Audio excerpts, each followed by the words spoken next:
Tirupati jail నుండి bullet గాయాలతో తప్పించుకున్న పుష్ప. ఆ ప్రయత్నంలో పోలీసులు పుష్పపై 10 రౌండ్ల కాల్పులు జరపగా తను తీవ్రంగా గాయపడ్డాడని తెలుస్తోంది.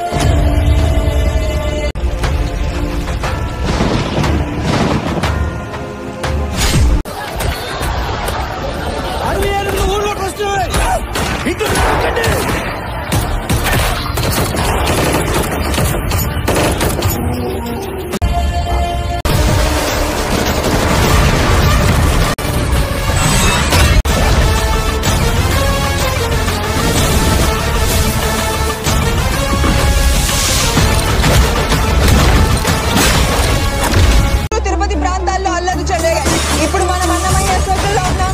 ఇక్కడికి చేరుకున్న వేల మంది పుష్ప మద్దతుదారులు సృష్టిస్తున్నది 8 బుల్లెట్లు. అన్ని గాయాలతో అసలు మనిషి బతికుండే అవకాశమే లేదు. ఇది ఖచ్చితంగా పుష్పం చంపడానికి చేసిన కుట్రే.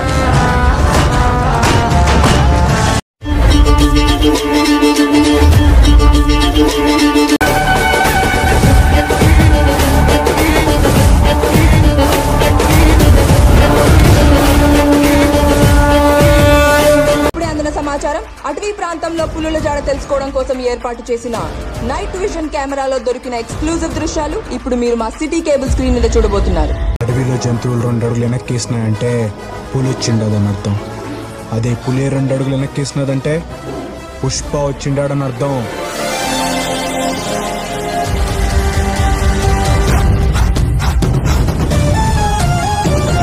పుష్పన్న బతికే ఉన్నాడియా. పుష్పన్న బతికే ఉన్నాడియా.